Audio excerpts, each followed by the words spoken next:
है दोस्तों, current affair की सीरीज में आज हम लोग 10 जून और 11 जून के करेंट अफेयर को देखेंगे। इसमें पहला देखिए क्वेश्चन क्या है।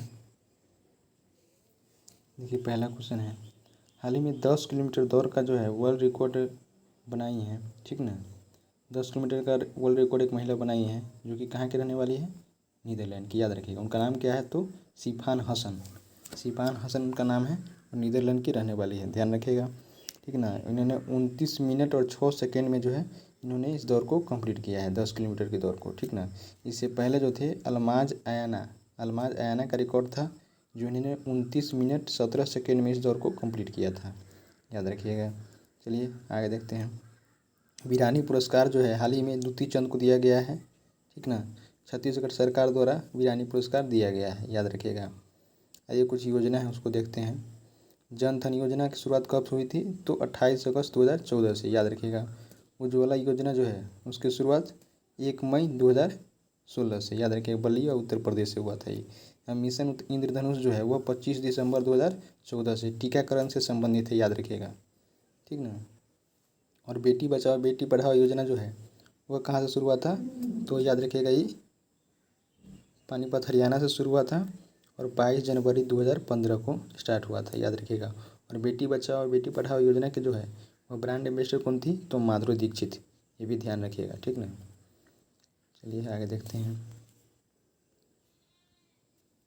देखिए हाल ही में प्रधानमंत्री गरीब कल्याण योजना जो है 26 मार्च 2021 को स्टार्ट किया गया है, याद रखिएगा। प्रधानमंत्री गरीब कल्याण योजना जो है इससे पहले भी लागू किए गए थे, याद रखिएगा। जब कोरोना के पहला जो लहर था उस टाइम यह शुरू किया गया था, ठीक ना। और ये अब ये दूसरी बार, यानी कि इसके जो दूसरी लहर में जो शुरू किया गया है उसके टाइम पीरियड को इसमें बढ़ा दिया गया, याद रखिएगा। सेकेंड लहर जो है उसमें अप्रैल 2021 में शुरू हुआ था और इसको अब बढ़ाकर जो है नवंबर 2021 तक ले कर दिया गया। अब नवंबर 2021 तक ले सभी व्यक्ति को जो है 5 केजी गेहूँ और चावल जो है शुरू में 3 महीना के लिए दिया जाएगा, याद रखिएगा। पहले 3 महीना के लिए था, ठीक ना। अब लेकिन कहाँ तक कब तक मिलेगा, तो नवंबर 2021 तक ले, ध्यान रखिएगा। चलिए आगे चलते हैं। देखिए हाल ही में ओपन स्काई जो ट्रीटी संधि जो है उससे जो रूस रसिया जो है अभी अलग हो गया, याद रखिएगा। ओपन स्काई ट्रीटी से अभी कौन बाहर हुआ है 2021 में, तो रसिया बाहर हुआ है। इसको साइन कब किया गया था, तो 1992 में जो है इसको साइन किया गया था। कहाँ पे है ये, तो हेलसिंकी में है, याद रखिएगा। हेलसिंकी में इसका मुख्यालय है, फिनलैंड की जो राजधानी है, ध्यान रखिएगा, ठीक ना। और ये प्रभावी कब से हुआ है, तो 2002 से ही प्रभावी है, ठीक ना। पहले तो 2020 में अमेरिका इससे बाहर हुआ, ठीक ना। और इसको देखते हुए 2021 में रूस भी इससे बाहर हो गया, याद रखिएगा। इंडिया जो है ओपन स्काई ट्रीटी में शामिल नहीं है, ये भी ध्यान रखिएगा, ठीक ना। चलिए देखिए कमचटका प्रायद्वीप जो है वह कहाँ पे है, तो रूस में। कमचटका प्रायद्वीप कहाँ पे है, तो रूस में है। चलिए आगे देखते हैं। हाल ही में दिल्ली सरकार द्वारा एक अभियान चलाया गया है, जहाँ वोट वहाँ वैक्सीनेशन अभियान, याद रखिएगा। दिल्ली सरकार द्वारा कौन सा अभियान चलाया गया, तो जहाँ वोट वहाँ वैक्सीनेशन, ध्यान रखिएगा, ठीक ना। और एक देखिए एक मालदीव के जो अड्डू शहर है वहाँ पे भारत का पहला वाणिज्यिक दूतावास भी खोला गया, ये भी ध्यान रखिएगा, ठीक ना। देखिए बोको हराम जो है वह कहाँ की जनजातीय आतंकवादी संगठन है, तो बोको हराम अफ्रीकी महादेश के जो नाइजीरिया देश है वहाँ के एक आतंकवादी संगठन है, याद रखिएगा, ठीक ना। 2001 ईस्वी में इसकी स्थापना जो है मोहम्मद यूसुफ ने किया था, याद रखिएगा। और बोको हराम का यानी कि अर्थ क्या है, तो पश्चिमी शिक्षा पाप है, याद रखिएगा। तो पश्चिमी शिक्षा जो भी है इसको ये लोग पाप मानते हैं, ठीक ना, याद रखिएगा। चलिए इसका भी जो हेड था, प्रमुख था इसका जो मेन, वो अबू बकर जो था वह बम से खुद को अपने उड़ा लिया है, यानी सुसाइड कर लिया है, याद रखिएगा। और नाइजीरिया की राजधानी क्या है, तो अबूजा, ये भी ध्यान रखिएगा, ठीक ना। पाल्म ऑयल कंट्री जो है, पाल्म ऑयल कंट्री के नाम से भी नाइजीरिया को जाना जाता है, ठीक है। देखिए और 67वें राष्ट्रीय फिल्म पुरस्कार में पर्यावरण श्रेणी में किन्हें मिला है, तो वाटर बैरियल को, याद रखिएगा। 67वें राष्ट्रीय फिल्म पुरस्कार में पर्यावरण श्रेणी में किन्हें मिला है, तो वाटर बैरियल को मिला है। इनके निर्देशक कौन है, तो शांतनु सेन जो है वह इनके निर्देशक है, याद रखिएगा, शांतनु सेन, ध्यान रखिएगा। देखिए और भारत को संयुक्त राष्ट्र और आर्थिक सामाजिक परिषद के सदस्य के रूप में, ठीक ना, 3 साल के लिए नियुक्त कर दिया गया है, याद रखिएगा। संयुक्त राष्ट्र आर्थिक और सामाजिक परिषद, ध्यान रखिएगा, संयुक्त राष्ट्र और आर्थिक सामाजिक परिषद, ध्यान रखिएगा, ठीक ना। इसकी स्थापना कब हुई थी? तो संयुक्त राष्ट्र आर्थिक और सामाजिक परिषद की स्थापना जो है 1945 में हुआ था, ठीक ना। इसमें सदस्य कितने हैं? तो 54 सदस्य, ध्यान रखिएगा, ठीक ना। इसकी सदस्यता 3 वर्ष के लिए दी गई है और इसका मुख्यालय कहाँ पे है? तो न्यूयॉर्क में। भारत को 2022, 2023 और 2024 इन तीनों सालों के लिए इसकी सदस्यता दी गई है, याद रखिएगा। चलिए आगे देखते हैं। ये हाल ही में सभी वयस्क आबादी का टीकाकरण करने वाला भारत का पहला गांव कौन बन गया है? तो बयान, याद रखिएगा। सभी वयस्क जो भी यूथ आबादी है, यूथ पॉपुलेशन है, उसको टीकाकरण करने वाला भारत का पहला गांव कौन बन गया? बयान, याद रखिएगा, जो कि बांदीपुर जिला में पड़ता है, जम्मू कश्मीर स्टेट में पड़ता है, ध्यान रखिएगा, ठीक है। केंद्र शासित प्रदेश जम्मू कश्मीर में पड़ता है, बांदीपुर जिला में, याद रखिएगा। द चिगम पार्क जो है कहाँ पे है? जम्मू कश्मीर में, याद रखिएगा। यह हगुल के लिए फेमस है, हगुल जो होता है हगुल के लिए प्रसिद्ध है। जो चिंगम जो राष्ट्रीय उद्यान है, यहाँ पे हगुल पाए जाते हैं, याद रखिएगा, जो कि हिरन के समान देखने में जैसा होता है, ठीक ना। संयुक्त राष्ट्र महासभा के अभी जो अध्यक्ष बनाए गए हैं, ठीक ना, वो है कौन? अब्दुल्ला शाहिद, याद रखिएगा। संयुक्त राष्ट्र महासभा अभी चर्चा में है, चूँकि अब्दुल्ला शाहिद को जो है वहाँ का अध्यक्ष बनाया गया है, याद रखिएगा। संयुक्त राष्ट्र महासभा को क्या कहते हैं? विश्व की लघु संसद भी कहते हैं, ध्यान रखिएगा, ठीक ना। इसका स्थापना कब हुई थी? तो 1945 में इसकी स्थापना हुई है। इसका मुख्यालय कहाँ है? तो न्यूयॉर्क में, याद रखिएगा। इससे पहले जो संयुक्त राष्ट्र और आर्थिक सामाजिक परिषद था, उसका भी मुख्यालय कहाँ था? न्यूयॉर्क में ही, ध्यान रखिएगा, ठीक ना। इसमें कितने देश हैं? तो 193 देश हैं। इसकी स्थापना 1945 में हुई थी और 76वें सत्र का जो अध्यक्ष है, ठीक ना, 76वें सत्र के अध्यक्ष के तौर पे इन्हें नियुक्त किया गया है। 76वां जो सत्र होगा 2021-22 में, उसके सदस्य के रूप में अब्दुल्ला शाहिद को नियुक्त किया गया है, ठीक ना, जो कि मालदीव के विदेश मंत्री भी हैं। चलिए ध्यान रखिएगा। देखिए, हाल ही में भारत के महान फुटबॉलर सुनील छेत्री ने 74 गोल कर मेसी का रिकॉर्ड तोड़ दिया है, याद रखिएगा। 74 गोल करके मेसी का रिकॉर्ड तोड़ दिए हैं। इससे पहले जो मेसी का रिकॉर्ड था कितना का था? 72 का, याद रखिएगा।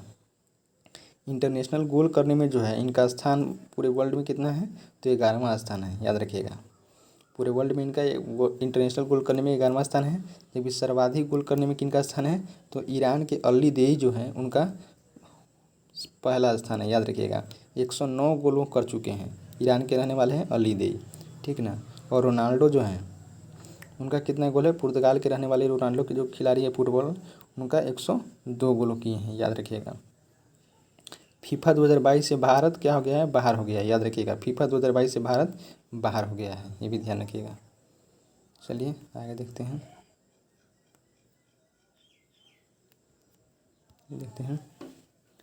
देखिए, हाल ही में विनोद कापरी द्वारा एक पुस्तक लॉन्च किया गया है। ये पुस्तक का नाम क्या है? 1232 kilometre the long journey home पुस्तक, याद रखिएगा। तो इस पुस्तक का नाम क्या है? 1232 kilometre the long journey home पुस्तक, याद रखिएगा। विनोद कापरी के द्वारा लॉन्च किया गया है, ठीक है। चलिए, नीति आयोग ने पीरामल फाउंडेशन के साथ मिलकर एक अभियान चलाया है, याद रखिएगा। नीति आयोग ने पीरामल फाउंडेशन के साथ मिलकर कौन अभियान चलाया है? तो सुरक्षित हम सुरक्षित तुम अभियान, याद रखिएगा, ठीक ना। इसका उद्देश्य क्या है? जो भी व्यक्ति हल्के कोरोना लक्षण से प्रभावित होते हैं, उनके घर पे उनके देखरेख के लिए, उनके इलाज को सुविधा प्रदान करने के लिए नीति आयोग ने पिरामिल फाउंडेशन के साथ जो है यह शुरुआत की है, इस योजना को शुरुआत की है, याद रखिएगा। यह शुरू में 112 जिलों में शुरू किया जाएगा, ठीक ना। अभी 112 जिलों में शुरू किया गया है और 20 कमज़ोर राज्य जो कि पिछड़े राज्य हैं वहाँ पे यह शुरू किया गया है, ध्यान रखिएगा, ठीक ना। याद रखिएगा, नीति आयोग की स्थापना जो है 2000 कब हुआ था? 2014 में, याद रखिएगा, ठीक ना। और इससे पहले योजना आयोग की जगह पे योजना आयोग थी, योजना आयोग की जगह पे नीति आयोग की स्थापना की गई है, ठीक ना। योजना आयोग जो है वह संवैधानिक निकाय नहीं है, योजना आयोग है वैधानिक निकाय, याद रखिएगा। और इसके अध्यक्ष कौन होते हैं? प्रधानमंत्री इसके अध्यक्ष होते हैं। इसके उपाध्यक्ष भी कौन है? तो राजीव कुमार इसके उपाध्यक्ष हैं। और इसके CEO कौन है? तो अमिताभ कांत इसके CEO हैं, ध्यान रखिएगा। चलिए, देखिए, हाल ही में सतत विकास लक्ष्य सूचकांक भी नीति आयोग द्वारा जारी किया गया था, ठीक ना, याद रखिएगा। इसमें तो 17 पहले गोल है, याद रखिएगा, ठीक ना। और सतत विकास सूचकांक में पहले स्थान पे कौन था? तो केरल टॉप पे था और सबसे लास्ट में बिहार का स्थान था, ध्यान रखिएगा। चलिए आगे देखते हैं। The global live ability index जो है 2021 अभी जारी किया गया है, याद रखिएगा। किसके द्वारा जारी किया गया है? तो इकोनॉमिक इंटेलिजेंस यूनिट द्वारा लंदन की जो यूनिवर्सिटी है उसके द्वारा यह जारी किया गया है। इकोनॉमिक्स इंटेलिजेंस यूनिट जो कि लंदन की एक संस्था है उसके द्वारा ये जारी किया गया है रिपोर्ट, ठीक ना। द ग्लोबल लिविलिटी इंडेक्स 2021 में पहला स्थान किसे मिला है? तो न्यूजीलैंड के शहर है ऑकलैंड, याद रखिएगा। तो ऑकलैंड को पहला स्थान इसमें दिया गया है, ठीक ना। और दूसरा स्थान किसे मिला है? तो जापान के शहर ओसाका को इसमें दूसरा स्थान दिया गया है, ध्यान रखिएगा। और 140वां यानी लास्ट स्थान पे सबसे कौन है? तो सीरिया की राजधानी दमिश्क जो है उनको सबसे लास्ट स्थान मिला है, याद रखिएगा, ठीक है। चलिए, ईज ऑफ लिविंग इंडेक्स जो है वह 10 लाख से अधिक आबादी भारत में भी चलाया गया था, ठीक ना। Ease of living index Bharat में भी चलाया गया था। उसमें भारत के शहरों को इसमें रैंक दिया गया था, जिसमें पहला रैंक पे जो था कौन था? तो बेंगलुरु था, याद रखिएगा, ठीक ना। 10 लाख से अधिक पे था, 10 लाख से कम जो है आबादी वाले में शिमला आया था, याद रखिएगा, ठीक ना। और 50 महानतम नेताओं में विश्व में टॉप किसने किया था? तो याद रखिएगा जेसिका आर्डेन, जो कि न्यूजीलैंड की प्रधानमंत्री है, याद रखिएगा, ठीक ना। जेसिका आर्डेन ये 50 महानतम नेताओं में टॉप की अव्वल आई थी, याद रखिएगा। देखिए, हाल ही में क्यूएस वर्ल्ड यूनिवर्सिटी रैंकिंग जारी 2020-21 जो है वह जारी किया गया है, ठीक ना। तो क्यूएस कहाँ की संस्था है? तो क्यूएस एक लंदन की संस्था है, याद रखिएगा, ठीक ना।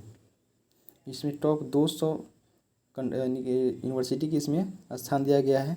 इसमें भारत के जो है टॉप 200 में भारत के 3 यूनिवर्सिटी को स्थान दिया गया है, ठीक ना। इसमें पहला स्थान किसे मिला है? तो मैसाचुसेट्स यूनिवर्सिटी जो है अमेरिका की उसको मिला है। और भारत में पहला स्थान किसे मिला है? तो आईआईटी बॉम्बे को पहला स्थान मिला है, 177 स्थान उनको प्राप्त हुआ है, ठीक ना। और 185वां स्थान जो है आईआईटी दिल्ली को प्राप्त हुआ है, ठीक ना। और 186 स्थान जो आईआईसी बेंगलुरु है, ठीक ना, याद रखिएगा, उनको 186वां स्थान मिला है।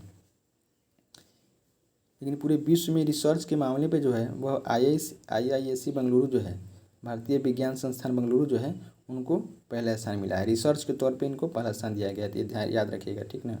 चलिए, सबसे अधिक राष्ट्रीय उद्यान जो है वह भारत के कौन से राज्य में है? तो मध्य प्रदेश में। मध्य प्रदेश में टोटल मिलाकर 11 राष्ट्रीय उद्यान हैं, याद रखिएगा। चलिए आगे देखिए, हाल ही में CS नोट जो है वह चर्चा में देखने को मिला था। CS नोट क्या होता है? जो समुद्र के ऊपर जो होता है वह कीचड़ की मोटी परत जम जाने की प्रक्रिया को ही सी नोट के नाम से जाना जाता है, याद रखिएगा, ठीक है। ये अभी कहाँ पे देखने को मिला है? तो तुर्की में देखने को मिला है। तुर्की में एक मरा सागर है, ठीक ना, उसके ऊपर क्या देखने को मिला है कि कीचड़ की एक मोटी परत जम गई है, ठीक ना, याद रखिएगा। यह कि इससे क्या होता है कि शैवाल को अधिक पोषण से स्थिति उत्पन्न होता है। यदि शैवाल को अधिक पोषण मिलने लगता है तो ऐसी उस स्थिति जो है उत्पन्न हो जाती है, याद रखिएगा। विश्व महासागर दिवस कब मनाया जाता है? तो 8 जून को, याद रखिएगा, 8 जून को वर्ल्ड ओशियन डे मनाया जाता है, ठीक है। इस बार किसकी थीम क्या थी? तो ओशियन लाइफ एंड लिवलीहुड, ये भी ध्यान रखिएगा। चलिए, राष्ट्रीय समुद्री दिवस कब मनाया जाता है? 5 अप्रैल, जबकि विश्व समुद्री दिवस कब मनाया जाता है? 8 जून, याद रखिएगा। और अनातोलिया की पठार जो है कहाँ पे है? तुर्की में, याद रखिएगा। और वॉन झील जो है, वॉन झील लवणता के लिए जानी जाती है, यह तुर्की में है, याद रखिएगा। हाया सोफिया मस्जिद ये भी कहाँ पे है? तुर्की में। देखिए अगले क्वेश्चन में कि एनीमिया मुक्त भारत सूचकांक 2020-21 जारी किया गया है, ठीक ना। इसमें पहले स्थान पे किसे मिला है स्थान? तो मध्य प्रदेश को, याद रखिएगा। और दूसरा स्थान पे कौन आया है? तो उड़ीसा आया है। और तीसरा स्थान पे कौन है? हिमाचल प्रदेश। और चौथा स्थान पे कौन है? हरियाणा, याद रखिएगा। इससे पहले जो 2020 में जो जारी किया गया था 19-20 का, उसमें हरियाणा जो थी पहले स्थान पे थी, ठीक है। लेकिन अब इसका स्थान क्या आ गया है? चौथा स्थान आ गया है, याद रखिएगा। तो यह किसके द्वारा जारी किया गया है? तो स्वास्थ्य एवं परिवार कल्याण मंत्रालय द्वारा यह एनीमिया मुक्त सूचकांक जारी किया गया है, ध्यान रखिएगा। एनीमिया में क्या होता है कि इसमें B9 की कमी हो जाती है, फॉलिक एसिड की इसमें कमी हो जाती है, याद रखिएगा। एनीमिया में खून की कमी हो जाती है, जो कि B9 लेने से इसका उपचार किया जा सकता है, ठीक ना। अभी हाल ही में अफ्रीकन जो चीता है उसको कहाँ पे लाया जाएगा? ऊनो नेशनल पार्क, जो कि मध्य प्रदेश में है, वहाँ पे लाया जाएगा, याद रखिएगा। और कुपोषण मुक्त भारत सूचकांक का लक्ष्य कब तक है? याद रखिएगा, कुपोषण मुक्त भारत का लक्ष्य भी 2022 तक है, याद रखिएगा।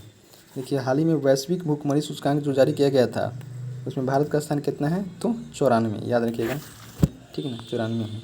और किसके द्वारा जारी किया गया था? तो वर्ल्ड हंगर हिल्फे संस्था जो है उसके द्वारा वैश्विक भूखमरी इंडेक्स जारी किया गया था। चलिए ठीक है, आगे देखते हैं आगे।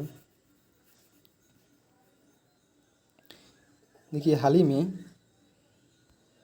बिटकॉइन को देश की वैध मुद्रा घोषित कर दिया है, ठीक ना। अल सल्वाडोर जो एक देश है उसने बिटकॉइन को देश की वैध मुद्रा के रूप में घोषित किया है, याद रखिएगा।